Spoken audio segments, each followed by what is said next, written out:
Great. I'll just do my intro. Hi, and welcome to the Monitoring Domestic Energy Performance Workshop.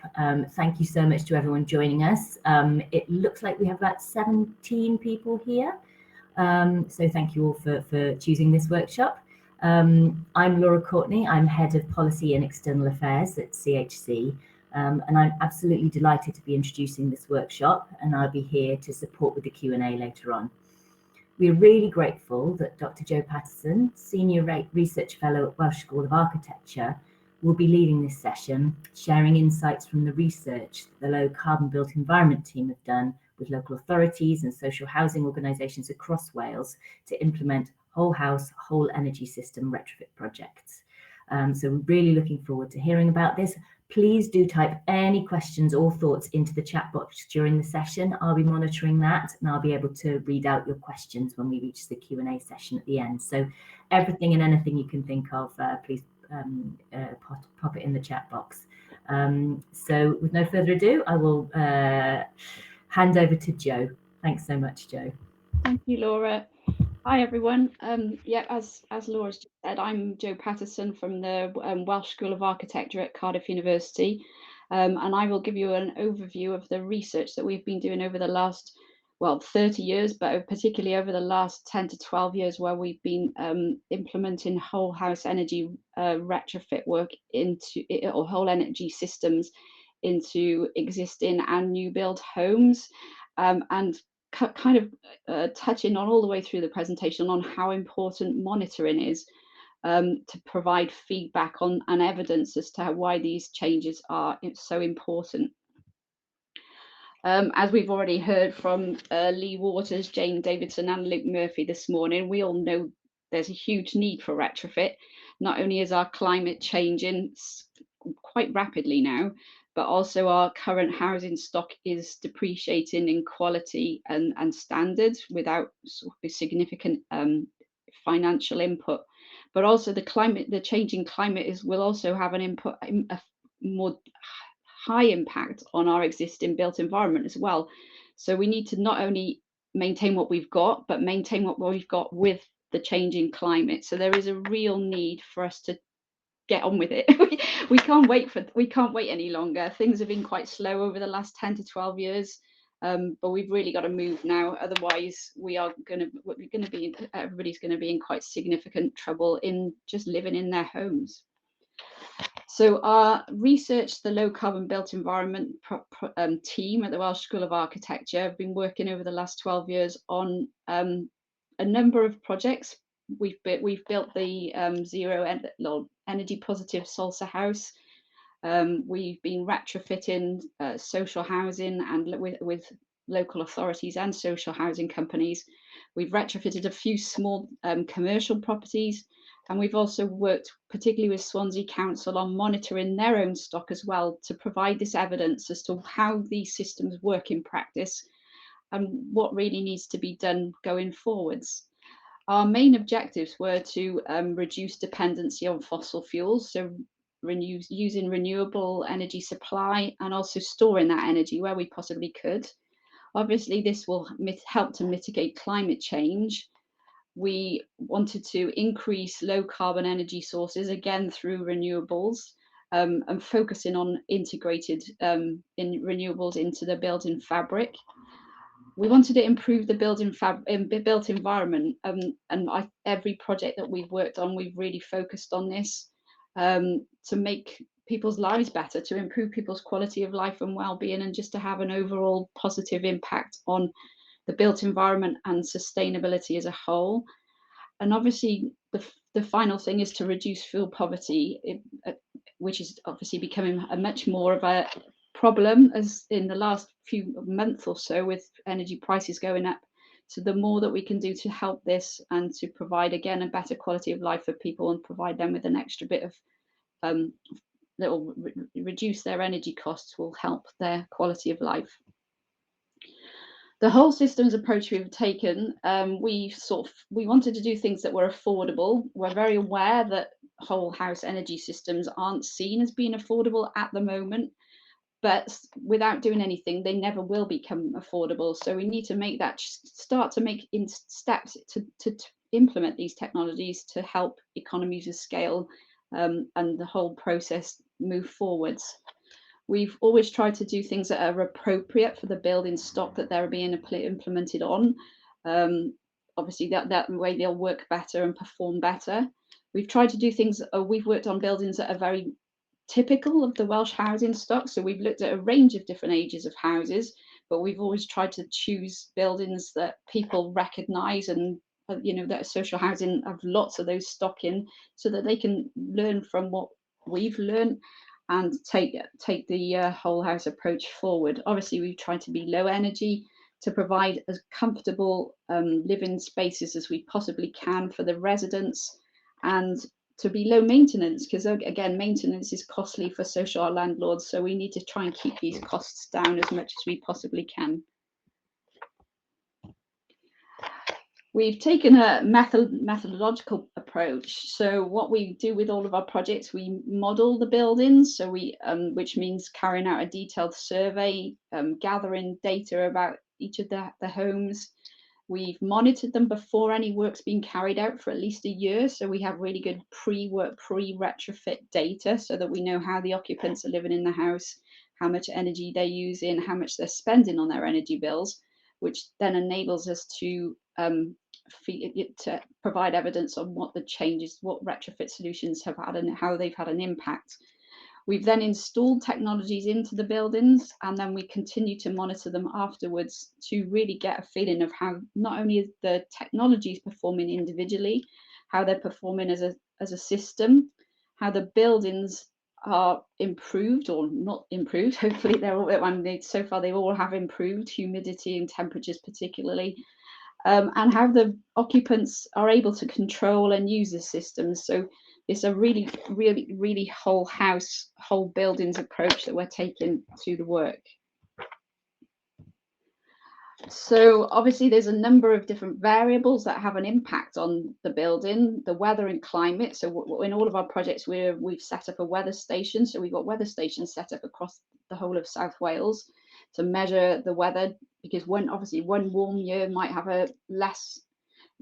will require less heating than maybe a very cold year that follows it, and that would impact on the evidence. So we've had to measure weather and climate. We keep a close eye on occupancy. Social housing can quite often have a high turnover. The amount of people living in the buildings is very important. Indoor conditions, things like temperature, humidity, those kind of things have a significant impact on people's living conditions. So we measure those. Obviously, the building fabric, the construction type, the roof type, the quality and the maintenance of the building fabric. And obviously the building services as well, how well they perform, how they perform as a system, and whether they're fulfilling the needs of the residents. So within our whole house energy systems approach, we've focused on demand reduction. So we've included external wall insulation, internal wall insulation, loft insulation, LED lighting, and new boilers or heating systems wherever required. We've complemented that with a renewable energy supply system. In all of the cases, we've used PV panels. Sometimes they've been integrated into the roof. And if the roof was in good condition, then we've used bolt-on systems. So again, that's a sort of part of the decision-making process. And then finally, energy storage. So we've enabled energy that's being generated via the renewables to be stored on site, which can then be used at different times by the occupants. So it's, as I said, a whole house approach. We've worked very closely with the stakeholders that are involved in the projects. It's a very broad range of stakeholders, and we strongly believe this is really important. Then all of the projects really need buy-in. If you don't have the residents on board, they won't change, or not. They don't always need to change their behaviour, but they won't necessarily cooperate if they don't understand why the works are being done and what the benefits are likely to be. Obviously, the social housing sector needs to be involved, and that needs to be across the board. So right through from your decision makers through to your housing officers to everybody that might be involved in the process along the way needs to understand why the work is necessary, what it's going to do, how it can be replicated. So everybody's got a different question to answer. And throughout our process, we've tried to help answer these questions. There's a number of quite clearly defined stages through the implementation or the process of retrofitting low carbon built environments. All of them need high levels of cooperation and collaboration to ensure that everybody involved in the process understands what is happening and why it's happening. And this sharing of information and the communication is critical to enable a quality low carbon built environment to be delivered. So in all of the projects that we've done, we have, like I said, we've used PV panels and batteries, and how they all work is that any energy generated by the solar panels is used directly by the appliances and systems within the building.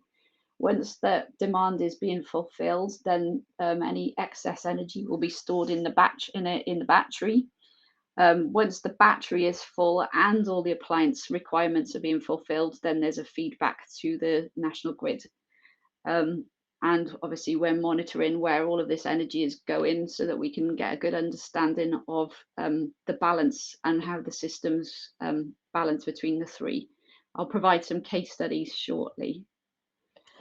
So just to give you a very brief overview, very brief overview of kind of the whole systems approach that we used in the energy positive new build house, which is the Salsa house, which I'm sure many of you have visited already.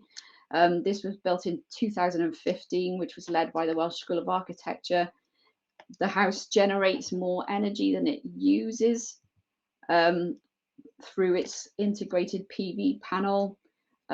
It's got a transpired solar collector. It's got an air source heat pump, exhaust heat pump, which contains an air source heat pump and a mechanical ventilation heat recovery system.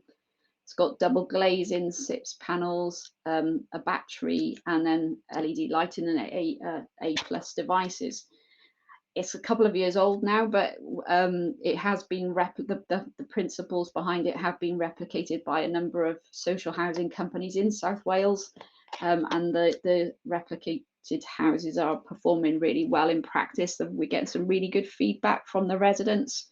So this process of a whole house energy system does seem to work both in new builds and retrofits. We're extensively monitoring the Salsa house to see how it performs, and this is just an indication of energy generation versus energy demand. The orange bars illustrate what the PV is generating, and the blue bars are illustrating the demand.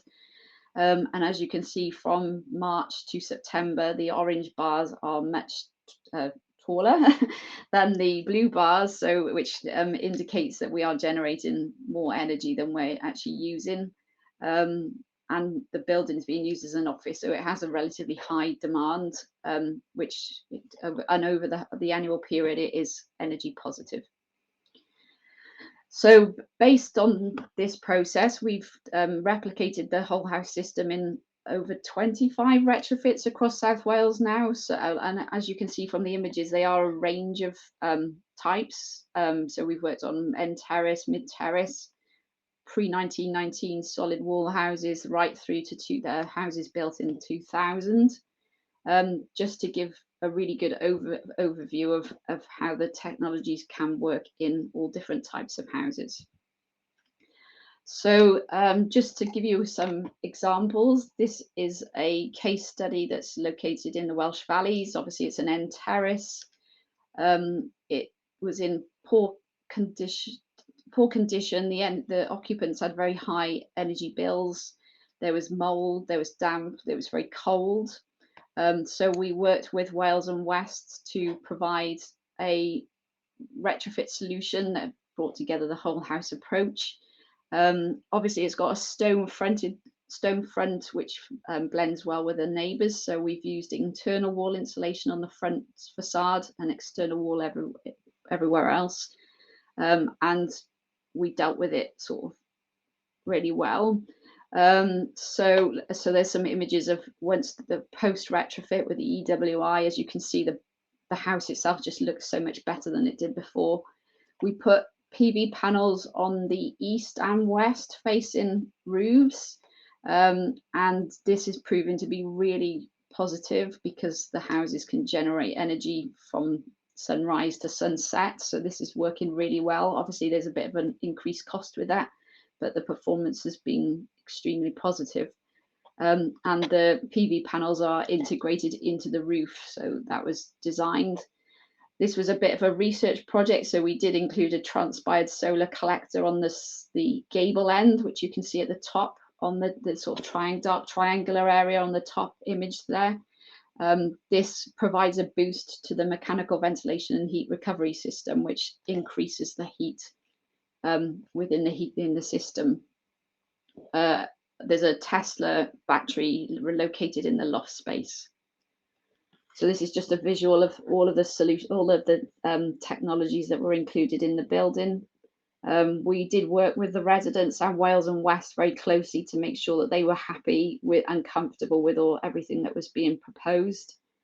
And this just gives you a bit of an overview of the savings that are made. So before the works were done, well, there's just been a 70% reduction in electricity use, pre and post works, and about a 35% reduction in gas use, obviously because of the improved fabric.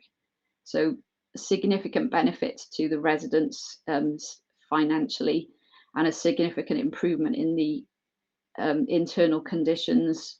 The humidity in the bedroom before the works was done was about 95%, which is extremely high. So we managed to bring that right down using the mechanical ventilation and heat recovery and the improved fabric. This just indicates where the energy was coming from and the PV generation. So the yellow bars indicate electricity imports on a monthly basis from the grid. The orange bars illustrate the PV contribution to the energy once the technologies were installed. And then the green bars were exports, which kind of indicates how good the east and west facing PV panels are, but also indicates that we oversized those PV panels and we probably would have been better off using a smaller PV array. However, companies such as Octopus will now pay for that export. So the residents, if they go onto the Octopus tariff, can actually make an income from the amount being exported. And this just gives you a very clear picture of what the resident is actually spending on their energy bills post retrofit. So the retrofit happens in January and February 2018. Their energy bills without the standing charge went down to less than £5 a month for at least half the year. So huge reductions for them on what was a family that was struggling hugely financially.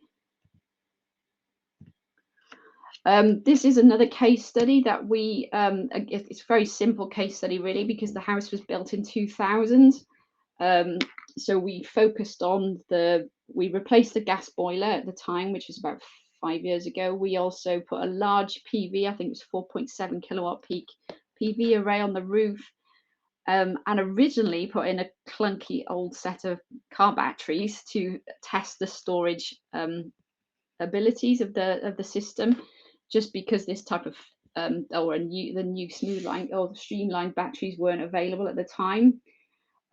So when we combined the PV panels and the batteries, the residents were almost reducing their energy bills or electricity bills by half. But as a result of replacing the clunky old car batteries with a Tesla battery, their electricity bills have gone down to a third of what they originally were. So again, a huge saving for the residents financially, but without changing the fabric, they're not really experiencing any sort of co-benefits of improved internal conditions as a result of the work. And then finally, the third case study is a project that we worked very, very closely with Swansea Council on. It's a run of 6 bungalows that were built in the late 1960s. They were in extremely poor condition. Probably if they hadn't have had much work done to them, maybe had a lifespan of another 10 years. Maybe they might have had to have been demolished after that. They were hugely inefficient, off gas, so their energy bills were really high, sort of looking at almost reaching £2,000 a year. The SAP ratings were very, very low. There was lots of damp, lots of mold. The residents were having to plug in lots of oil-filled electric heaters, really poor conditions. So we worked very closely with Swansea to come up with a retrofit solution for these bungalows. And this is kind of what we came up with through collecting data on the site, doing some surveys, speaking to the residents, speaking to the council to see what would fit in with their maintenance regime, doing some really careful planning and design. So we have put PV panels again on 2 arrays, southwest and southeast facing array roofs. This is linked to a lithium-ion Tesla battery, which is in the external shed space to minimize reduction of internal space for the occupants in their building. We have included external wall insulation around throughout the whole buildings, and we also removed a PVC panel underneath each of the windows where a huge amount of heat was being lost. We've installed a ground source heat pump, and we eventually went with 1 heat pump per property, but I think from our modelling work and monitoring work, we probably could have done shared heat pumps across the site, so 1 between every 2 of the bungalows. And we've installed mechanical ventilation and heat recovery due to the air tightness of the buildings being improved significantly. And now the houses are all electric, so the only bills that the residents have are electricity bills.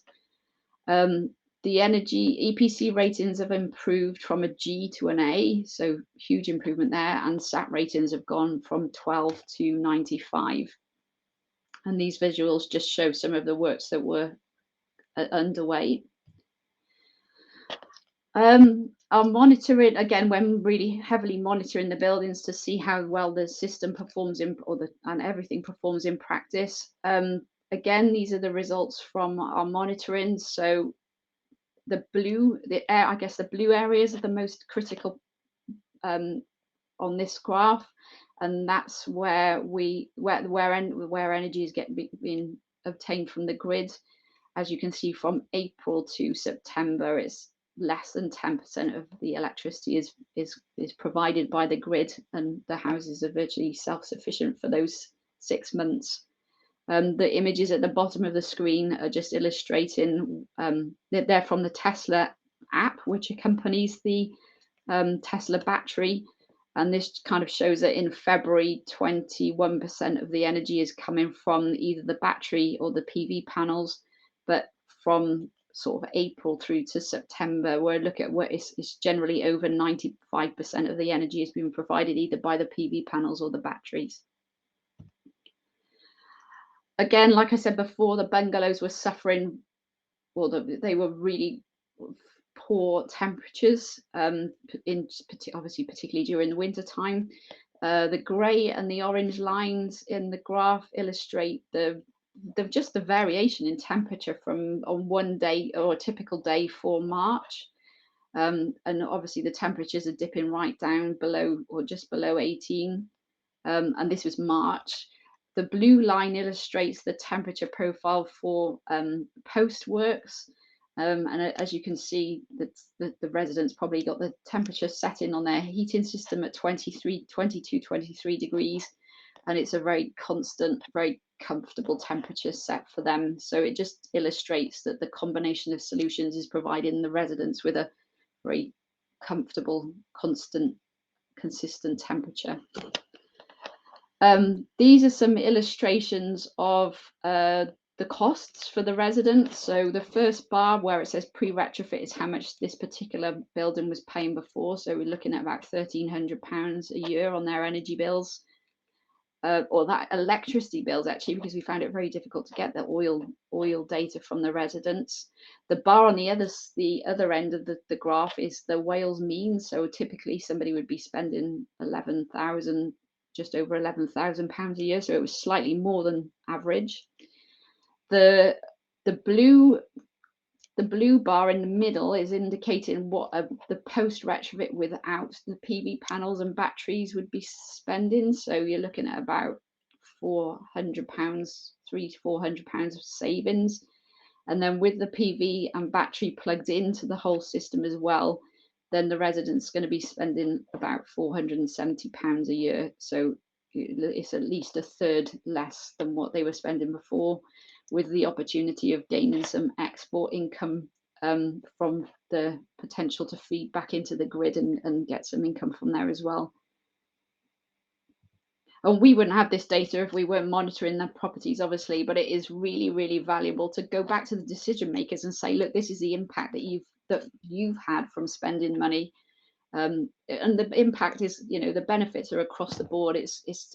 It's not only about carbon savings, it's about savings for the occupants, for the improvement in the conditions. And we've been able to illustrate all of these benefits from doing this monitoring work. Again, this just illustrates what the residents been spending on their bills. So from April to September, they're looking at, well, £5, around the £5 mark or less. And that includes everything. That's their entire energy bill. Obviously, there's quite an increase during the winter periods because the electricity is heating their home through the ground source heat pump. And one of the things that we have learned from our project is letting people need to be aware of this so that they're not expecting to pay the £5 or less the whole year, and they need to budget slightly to make sure that they can cover the costs during the winter time. So the main lessons we've learned, it's really, really, really important to collaborate across the board. And like I said at the beginning, people need to understand why the work's being carried out. We've worked in all of the projects that we've worked on. We've worked with the architects, we've worked with all of the installers, with the designers, the manufacturers, everybody, and then the housing associations and local authorities, to make sure that everybody understands what's going on. This makes the whole process much more efficient and enables a higher quality outcome, which is much more successful. Without this collaboration, there would be problems arise all the way through because people are not sure what's going on and at what stage. Something else that we've learned is that no two houses are the same. This is a cul-de-sac that we were working with with Carmarthen Council. From the outside, the houses do all look extremely similar. Well, this is just to illustrate the danger of thinking that. The occupants varied from like one occupant in one of the houses to 7 people living in another one of the houses. There was a huge range of behavioral types. The maintenance of the houses was incredibly different. So some of them were really well looked after and had been cared for since they were built. Others were in very poor condition. There was a lot of DIY going on in some. So the houses really aren't the same. And this, again, orientation is a huge factor in sizing a PV panel. The image at the bottom illustrates the potential for PV generation. And again, you can see how this varies across, just depending on which way the house is facing and how large the roof is. So there is a really need, just because the houses look the same from the outside doesn't mean that the solutions are going to be identical, and the other factors need to be considered. Data and information is really important. I won't go into any much detail on this, but you need information to help make informed decisions. Again, monitoring data is really important. Having a housing stock database to plan and collect data so that you can make informed decisions is really important. Obviously, energy bills, talking to the resident, gathering resident satisfaction, storing warranties, all of this information is really important to learn from the process, so that when you do the next set of retrofits, you've kind of learned what needs to be done to make sure that everything runs as smoothly as possible. And yeah, I mean, I think a housing stock database for this sharing of information and long-term planning and design is kind of critical.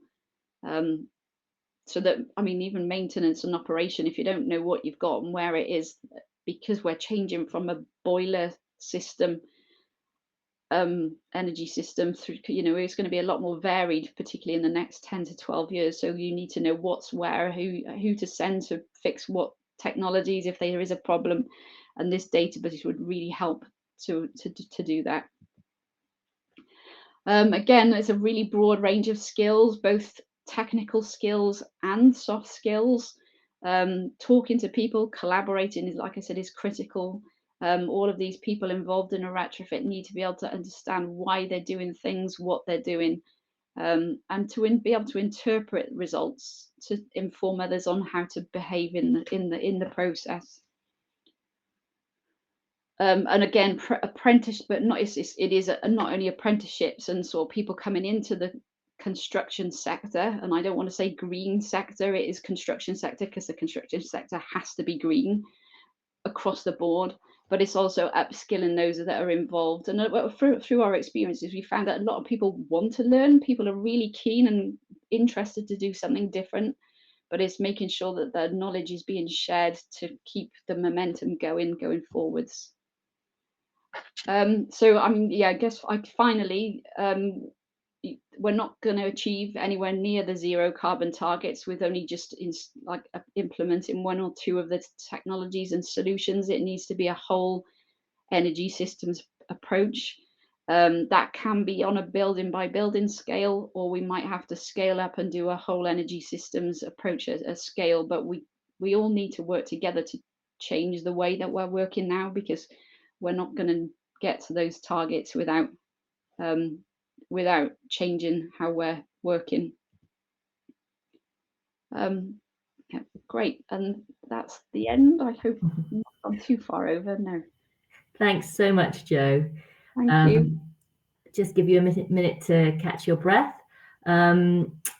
We have gained 10 people during the session, so I think that, and the level to which we've got questions, is a testament to how interested people are in hearing about this. And we have got quite a few questions. People are using the chat, and also there's a Q&A function as well. Either of those are fine, and I'll be looking at both of them. So Jo, I'll basically put the questions that we've been asked to you. I'm going to try and do them in the order they came in, because I imagine that will reflect the stage you were at your presentation. I'll do what I can there.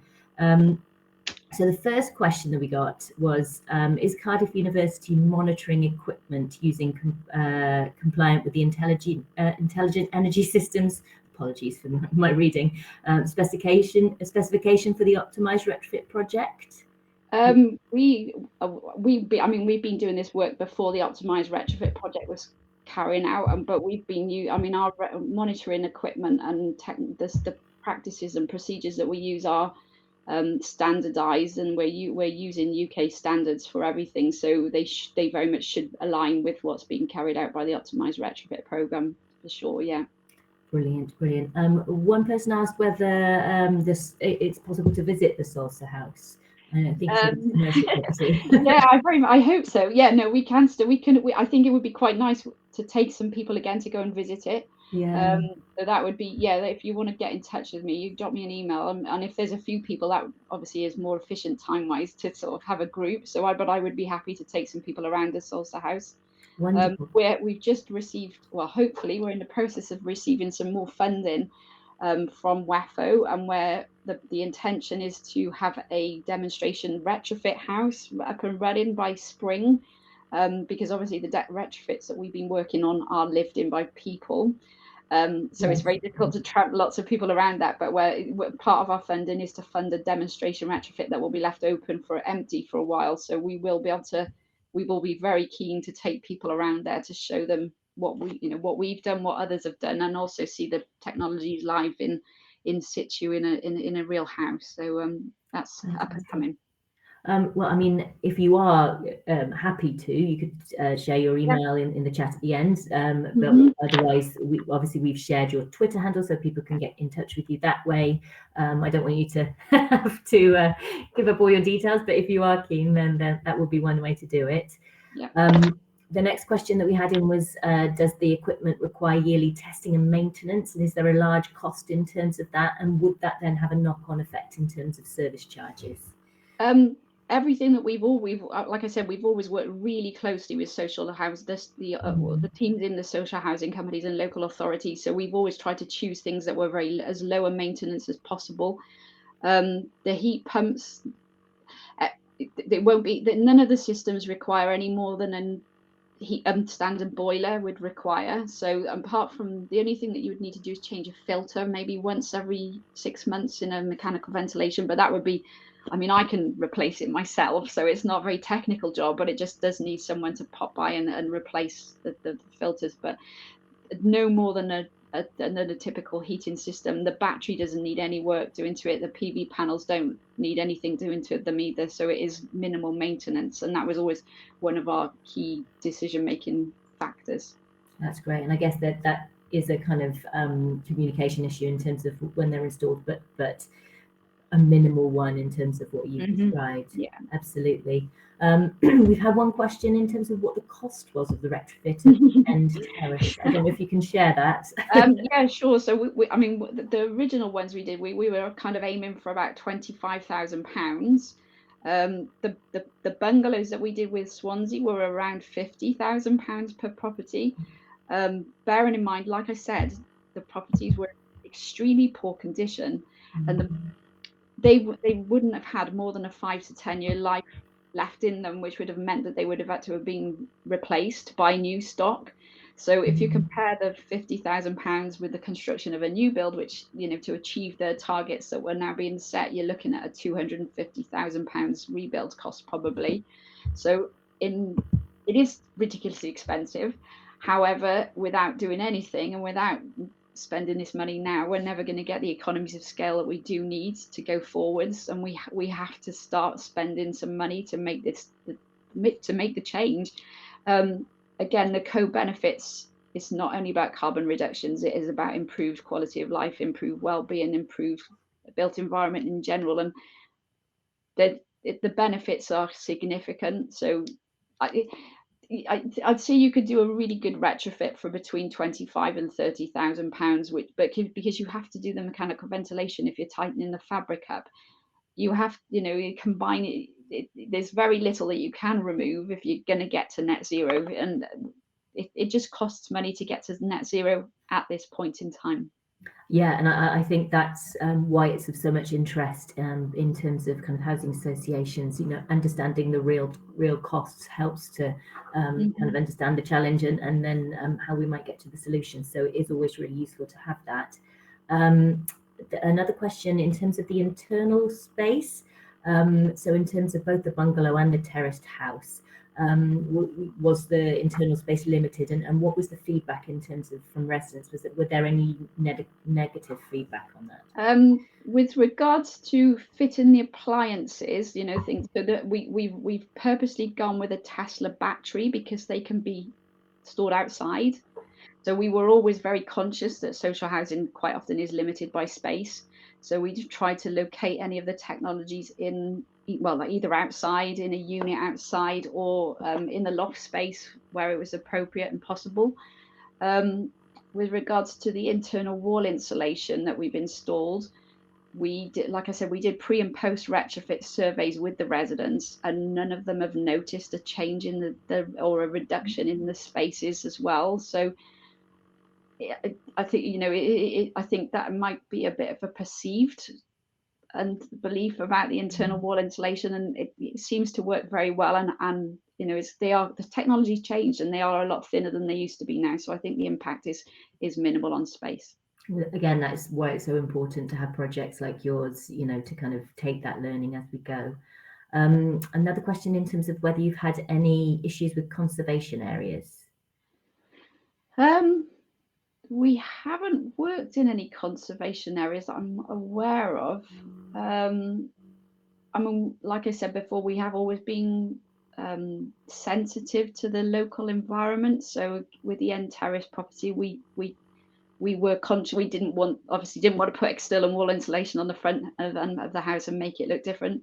With regards to considerations, we always tried to choose things that didn't need planning, partly to speed up the process, because obviously planning can slow down the process, but also to have a minimal impact on the appearance and aesthetic in the areas we possibly could. Yeah, that is really useful, but it might be, particularly as you say, if planning isn't involved, but it might be that another project in a conservation area would have some additional considerations, but it sounds like you kind of minimised that. Mm-hmm. Just moving to the next page. So with case study 2, and with a large PV system, did Western Power distribution require you to fit an exporter limit to prevent overloading of the grid?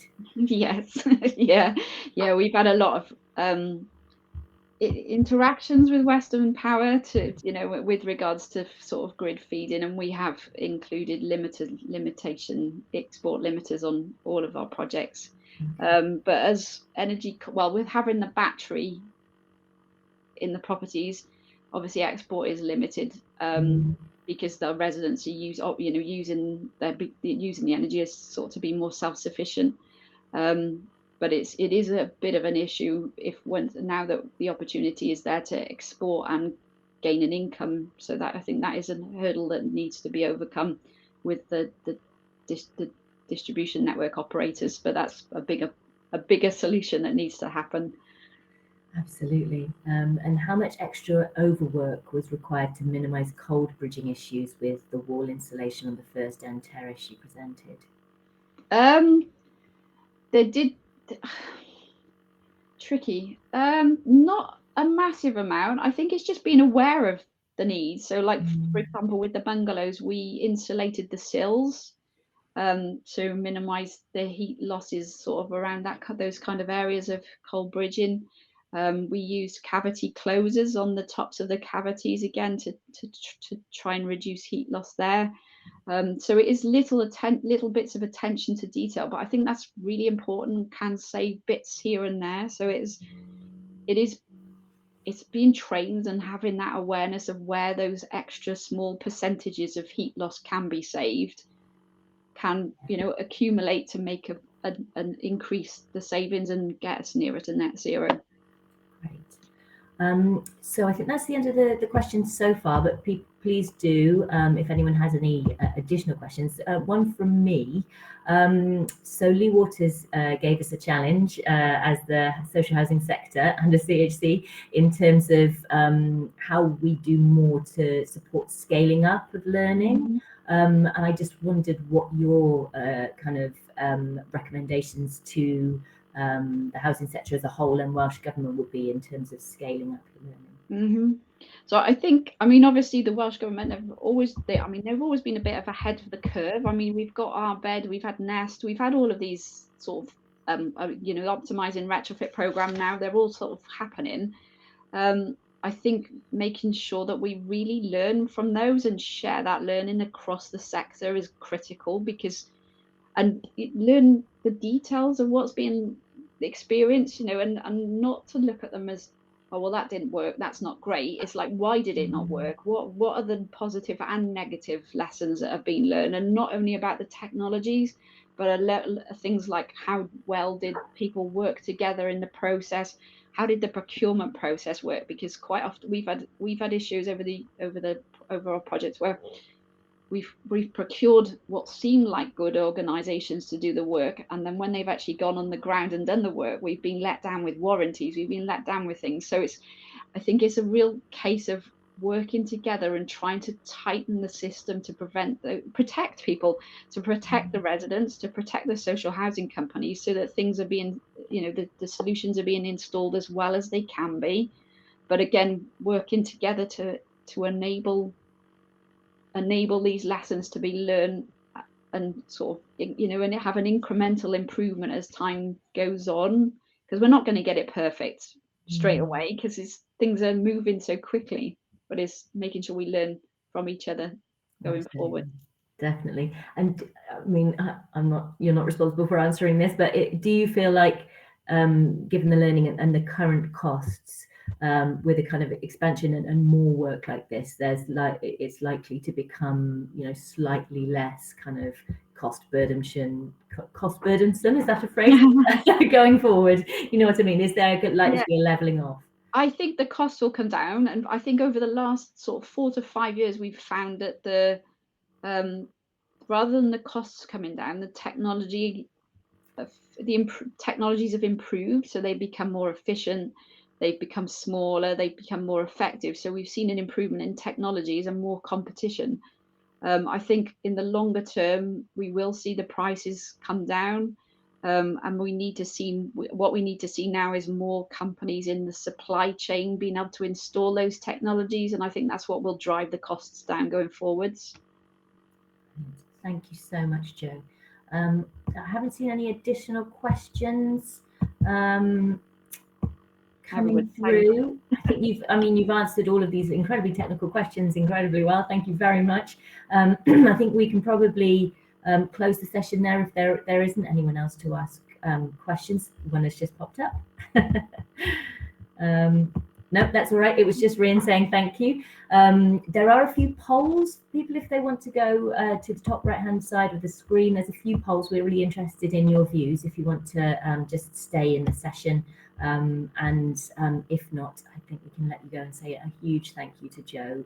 That was an incredibly useful session based on an incredibly useful program with a huge amount of learning. So we really appreciate you taking the time to come to the conference today.